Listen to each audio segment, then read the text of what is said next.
प्रिय स्टूडेंट, आप सभी कैसे हो।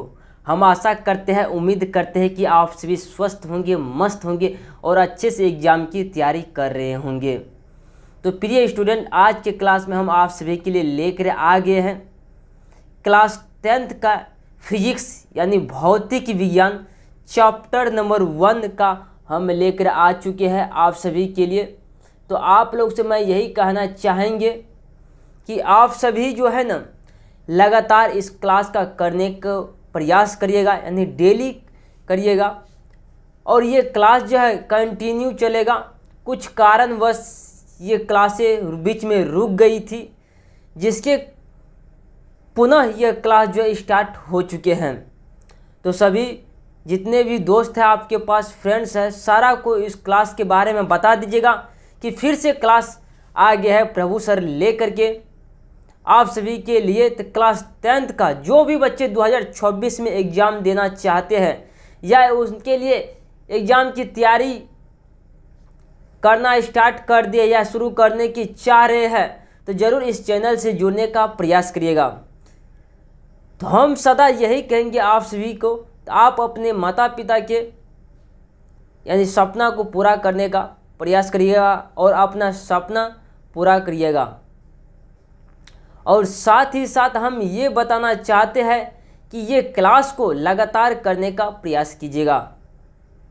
देखिए, कोई भी काम हम यदि लगातार करते हैं यानी कंटिन्यू करते हैं, तो उसके जो है ना एक लेवल ही उसका कुछ अलग टाइप के होते हैं। यदि हम कुछ काम को आज किए 1 घंटा और कल करेंगे, फिर 4 घंटा परसों करेंगे, फिर कुछ नहीं मतलब आधो घंटा नहीं, तो इस तरह से नहीं होगा तैयारी आप सभी का। तो लगातार करना यानी 5 ही घंटा या 4 ही घंटा पढ़ना है रोज़, तो 4 उतने ही पढ़ना है आपको डेली। मतलब रोज़ डेली यदि आप यानी कम से कम यदि 3 से 4 घंटा यानी सेल्फ स्टडी से आप लगाते हैं, तो सेल्फ स्टडी अपना खुद का करते हैं, तो आपका हम कहते हैं कि तैयारी आपका एक अच्छा लेवल का हो जाएगा। तो प्रिय स्टूडेंट, ये क्लास फिजिक्स का चल रहे थे, यानी इससे पहले क्लास हमने 2 क्लास ले चुके हैं आप सभी का, और ये आज तीसरा क्लास यानी होने जा रहा है। और ये तीसरा क्लास एक महत्वपूर्ण तरीका से मैं आप सभी के लिए लेकर आ गए हैं। और इस चैप्टर के बारे में मैंने बता दिया था आपको, इस चैप्टर में क्या क्या चीज़ पढ़ना है। यानी फिजिक्स में क्लास 10th की जो सिलेबस है बिहार बोर्ड का, उनमें आपको क्या क्या चीज़ पढ़ने की आवश्यकता है, क्या क्या चीज़ पढ़ना पड़ेंगे, सारा डिटेल आपने पहला क्लास यदि नहीं देखी है तो फिजिक्स का ज़रूर जा कर के देखने का प्रयास करिएगा। चलिए, आज की क्लास को कुछ हम बेहतरीन तरीका से बताने का प्रयास करते हैं और आपको समझाने का प्रयास करते हैं। देखिए, सबसे पहले मैं वहाँ पे चले जाऊँगा जिस मैंने अपने यानी जहाँ से पिछले क्लास में मैंने छोड़ दिए थे, आज वहीं से ये क्लास जो है स्टार्ट होगा। कुछ मैं बात बताना चाहूँगा आपको। पीडीएफ फ्री है, पीडीएफ के बात करेंगे हम लोग, तो पीडीएफ क्या है, फ्री है। पीडीएफ में कोई रुपया पैसा बिल्कुल नहीं लगता है। तो आप सभी से मैं यही रिक्वेस्ट करना चाहूँगा कि पीडीएफ जो है ना लेने का प्रयास करिएगा और ग्रुप में जुड़ने का प्रयास करिएगा। डेली ग्रुप में मैं पीडीएफ जो प्रोवाइड करते यानी भेजने का काम करते। यहाँ से थोड़ा सा मेरे जो टाइपिंग करते हैं वहाँ यहाँ पे वो थोड़ा सा घर चले गए थे, इसी के कारण कई दिनों से यानी 5-6 दिनों से मैंने यानी ये पीडीएफ जो है नहीं भेज पा रहे थे। अब जो ये कंटिन्यू भेजने का मैं प्रयास करूँगा। तो चलिए, आज से ही स्टार्ट हो गया पीडीएफ जाना आपके मतलब साथ जुड़ने, और आप मेरे साथ जुड़े रहने का प्रयास करिए। चलिए, यहाँ पे ये चैप्टर नंबर 1 चल रहा था, प्रकाश का परावर्तन। यानी प्रकाश का परावर्तन के बारे में मैंने आपको डिटेल जानकारी दे दिया हूँ। सबसे पहले अब वहाँ पे हम चल जाएंगे जहाँ से मैंने छोड़ा था उस क्लास को। चलिए, तो वहाँ से स्टार्ट करते जहाँ से मैंने छोड़ दिया था इस क्लास को, जो है छोड़ा था, बिल्कुल मैं वहीं से स्टार्ट करूँगा। ये सब चीज़ के बारे में मैंने आपको विशेष जानकारी मैंने दे दिए थे पिछले क्लास में।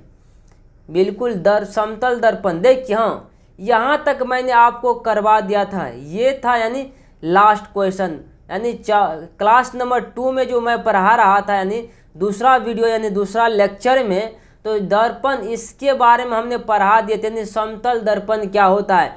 लेकिन फिर भी मैं आपको अच्छे तरीके से इसकी परिभाषा बताता हूँ और समझाने। तो यहाँ देखिए कह रहा जिस दर्पण की सतह समतल होती है, नाम में से सुनिए समतल दर्पण, जिस दर्पण की सतह समतल हो उसे क्या कहते हैं, समतल दर्पण कहते हैं। ध्यान से सुनिएगा, जिस दर्पण का परावर्तक सतह या सतह जो हो समतल हो उसे क्या कहेंगे, हम समतल दर्पण कहेंगे। उसे क्या कहेंगे, कहते हैं समतल दर्पण कहते हैं।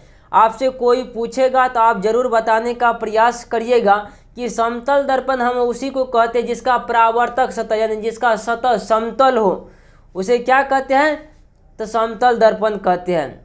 अब यहाँ देखिए देखिए इसमें प्रतिबिंब हमेशा सीधा और काल्पनिक वस्तु के बराबर बनता है। आप सभी आईना में अपना चेहरा देखते होंगे, वे क्या है, वे सभी समतल दर्पण से दर्पण का यूज कर रहे हैं आप सभी। यानी आईना में जो आप चेहरा देखते हैं, बाल में कंघी जो लगाते हैं, वे कौन सा दर्पण है, समतल दर्पण का यूज लोग करते हैं। और देखिए समतल दर्पण के सामने जब आप खड़ा होएगा, आपका मान लिया जाए यहाँ पे आपका क्या है, दर्पण है, और यहाँ पे आप खड़ा होते हैं। यदि आप यहाँ पे क्या होते खड़ा होते हैं तो आप क्या हो जाएंगे, और प्रतिबिंब जो बनेगा दर्पण में क्या बनेगा, मतलब उतना जितना टावक आप है ना उसी साइज का सेम टू सेम प्रतिबिंब दर्पण में बनेगा। यानी समान जितना टाइप का यानी आप होंगे लंबाई चौड़ाई का, उतने ही आकार का समतल दर्पण में प्रतिबिंब बनता है, यानी इमेज बनता है। और ये जो होते हैं वस्तु के बराबर प्रतिबिंब होता है, काल्पनिक होता है, यानी सीधा होता है, मतलब काल्पनिक का अर्थ होता है रियल, हूबहू सेम टू सेम प्रतिबिंब बनता है, नहीं छोटा नहीं बड़ा बनता है। और प्रतिबिंब हमेशा सीधा रहता है, क्या होता है, सीधा। इसका प्रतिबिंब नहीं सीधा उल्टा कुछ नहीं होता, क्या होता है, सीधा रहता है। तो यहाँ पे देखिए आप उदाहरण के माध्यम से कुछ बताया गया है। यदि दर्पण से वस्तु की दूरी 10 सेंटीमीटर है, क्या सुनिए या ध्यान से सुनिएगा, कह रहे यदि दर्पण से वस्तु की दूरी क्या है, 10 सेंटीमीटर है, तो प्रतिबिंब भी 10 सेंटीमीटर पर बनेगा। देखिए कर मान लीजिए इन दोनों का बीच का दूरी जो है 10 सेंटीमीटर है, तो दर्पण में भी आपको दिखाएगा 10 सेंटीमीटर से, यानी 10 सेंटीमीटर की दूरी पर प्रतिबिंब बना हुआ दिखाई पड़ेगा। अब यदि वस्तु की ऊंचाई 3 सेंटीमीटर है, तो प्रतिबिंब की ऊंचाई क्या होगी, 3 सेंटीमीटर। यानी आपकी ऊंचाई, यदि आपका यह चित्र होता, यदि आपकी ऊंचाई 3 सेंटीमीटर होता, तो वह यदि दर्पण में देखेंगे तो उसका प्रतिबिंब का भी लंबाई क्या होगा, 3 सेंटीमीटर का होगा। क्या वस्तु और प्रतिबिंब के बीच कुल दूरी 20 सेंटीमीटर होगी। अब देखिए वस्तु और, यदि आप इधर भी 10 सेंटीमीटर ये हुआ और 10 सेंटीमीटर इधर क्या हुआ, और प्रतिबिंब तो यहाँ बनेगा और वस्तु जो है यहाँ पे है, तो प्रतिबिंब और वस्तु के बीच की दूरी कितना हो गया, तो 10-10-20 सेंटीमीटर हो गया। वही बात को समझाने का यहाँ चाह रहा है, वस्तु और प्रतिबिंब के बीच की दूरी क्या होती है, 20 सेंटीमीटर होगी। क्या होगी, 20 सेंटीमीटर होगी। अब यहाँ देखिए अगला नंबर, यहाँ देखिए समतल दर्पण से संबंधित महत्वपूर्ण तथ्य। देखिए समतल दर्पण का कुछ महत्वपूर्ण तथ्य को बताया गया है। अब यहाँ पे देखेंगे, अब समतल दर्पण के बारे में देख लिए हमने, अब उसके कुछ महत्वपूर्ण तथ्य को देखेंगे। प्रतिबिंब की ऊंचाई, देखिए समतल दर्पण में प्रतिबिंब की ऊंचाई कैसे होती है। समतल दर्पण में बनने वाले प्रतिबिंब की ऊंचाई हमेशा वस्तु के बराबर होती है। हमने क्या बोले थे, यानी समतल दर्पण के सामने यदि आप खड़ा हो जाएंगे तो जितने लंबाई का आप होंगे उतने ही लंबाई का दर्पण में यानी प्रतिबिंब क्या होगा, बनेगा, यानी इमेज बनेगा। यदि देखिए 5 फीट का आदमी खड़ा है, यदि 5 फीट का आदमी दर्पण के सामने यदि खड़ा है ना, तो प्रतिबिंब भी क्या होगा, उसका प्रतिबिंब भी 5 फीट ऊंचा होगा। यदि 5 फीट का यदि व्यक्ति कोई समतल दर्पण के सामने खड़ा है तो उसका प्रतिबिंब जो बनेगा 5 फीट का ही, यानी 5 फीट ऊंचाई का ही होगा। अब प्रतिबिंब की दूरी देखेंगे, प्रतिबिंब की दूरी समतल दर्पण में प्रतिबिंब वस्तु के बराबर दूरी पर बनता है, यानी जितने ही दूरी पर वस्तु रखा हुआ है प्रतिबिंब भी उतनी ही दूरी पे जाकर अंदर में बनेगा। देखिए यदि आदमी समतल दर्पण के 15 सेंटीमीटर की दूरी पर खड़ा है, मान लो यहाँ पे दर्पण है, ध्यान से सुनिएगा, ये क्या है, दर्पण यहाँ पे लगा, ऐसा दर्पण थोड़ा सा देख लेते हैं यहाँ पे, मान लो यहाँ पे दर्पण ये लगा हुआ है समतल दर्पण, और यहाँ पे आप खड़े हैं, यदि इसकी दूरी 15 सेंटीमीटर है तो प्रतिबिंब भी कहाँ बनेगा, 15 सेंटीमीटर के भीतर बनेगा, इसके अंदर बनेगा। यानी अब यहाँ देखिए 15 सेंटीमीटर के अंदर बनेगा। अब यहाँ देखिए अगला नंबर स्टेप समझिए। तीसरा नंबर प्रतिबिंब की विशेषताएं। भाई प्रतिबिंब जो बनेगा समतल दर्पण में उसका कुछ न कुछ क्या होगा, विशेषता होगा। विशेषता का अर्थ होता है उसका आकार क्या है, उसका साइज क्या है, वही सब देखेंगे। यहाँ देखिए कर समतल दर्पण में बनने वाला प्रतिबिंब हमेशा आभासी होता है, यानी सीधा होता है, और बाएं दाएं उल्टा लेफ्ट होता है, यानी बाएं दाएं क्या होता है, उल्टा होता है। क्यों उल्टा होता है, जैसे आप समतल दर्पण के सामने खड़ा होएगा, यदि आप उसको ऐसे पेन दिखाइएगा ना, वो भी आपको लगेगा कि आपका चित्र भी, इमेज भी जो बनेगा वो भी लगेगा पेन जो है ना हमको दिखा रहा है। जैसे आप हाथ उठाइएगा उसमें भी हाथ ऐसे उठाएगा, ऐसे हाथ बढ़ाइएगा वो भी उधर से हाथ बढ़ाएगा। यानी क्या होते हैं, लेफ्ट राइट क्या होती है, बाएं दाएं उल्टा होता है, एक दूसरे के बाएं दाएं अपोजिट होता है। बच्चे सबको देखा होगा समतल दर्पण में मुंह सटा लेता है, अपने इमेज को क्या कहते हैं, किस्त यानी लेते, यानी उसमें मुंह सटाने का काम करते हैं। बचपन में आप सभी भी किए होंगे। अब यहाँ देखिए दर्पण न्यूनतम ऊंचाई कर, दर्पण की न्यूनतम ऊंचाई।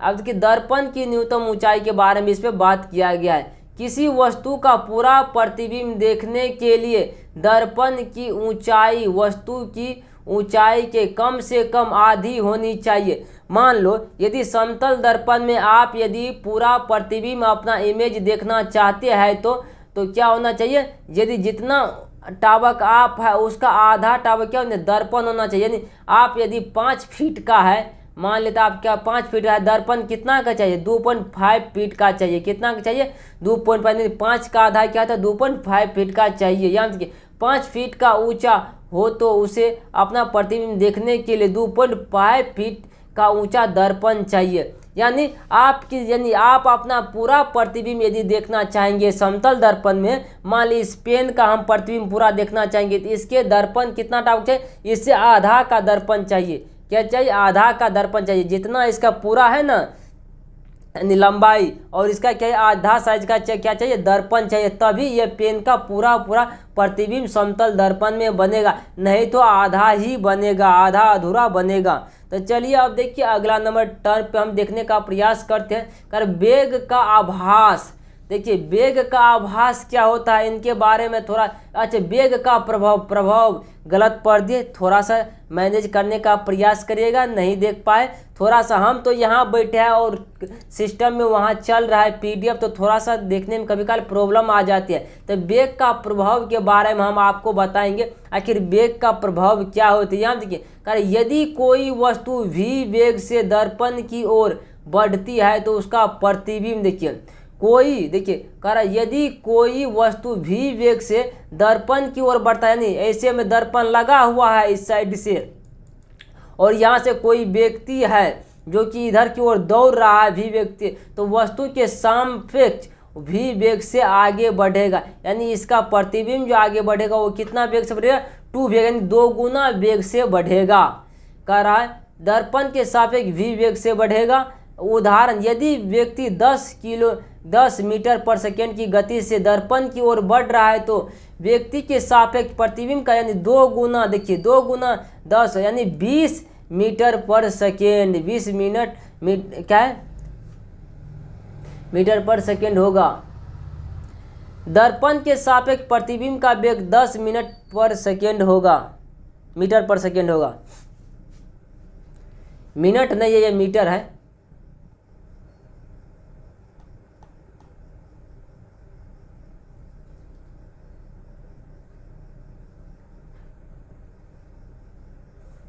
आज थोड़ा सा देख लेने का प्रयास करते हैं हम।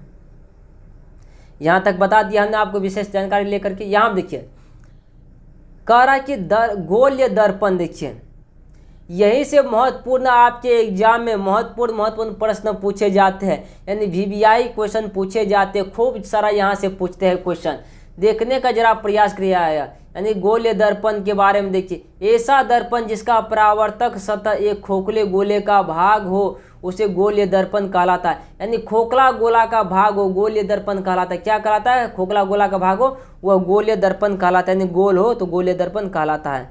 अगला नंबर देखिए, आप यहाँ देखिए, यानी कि प्रकार देखने का प्रयास करिए। अवतल दर्पण यानी कन्वर्ट यानी मिरर, देखिए कन्वेक्स मिरर देखिए, यहाँ देखिए अवतल दर्पण देखने का जिसका परावर्तक सतह अंदर की ओर धंसा होता है उसे क्या कहते हैं? आभासी दर्पण यानी अवतल दर्पण कहते हैं। क्या कहते हैं? अवतल दर्पण कहते हैं। अवतल दर्पण को आभासी दर्पण भी कहते हैं। क्या कहते हैं? आभासी दर्पण भी कहते हैं। ध्यान से सुनने का प्रयास करिएगा आप सभी। अवतल दर्पण कह रहा है ना, जिसका क्या है? परावर्तक सतह धंसा। मान लो चित्र ऐसे बनेगा, इसका ये दर्पण है ना, इस साइड से क्या है? कलर किया रहता है और साथ ही साथ है ये धंसा हुआ, ये क्या परावर्तक सतह जो ये धंसा हुआ होगा, धंसा हुआ रहता है। इसी जिसका परावर्तक सतह धंसा हुआ हो उसे क्या कहते हैं? उसे कहते हैं अवतल दर्पण। कौन सा दर्पण कहेंगे? उसे अवतल दर्पण कहेंगे।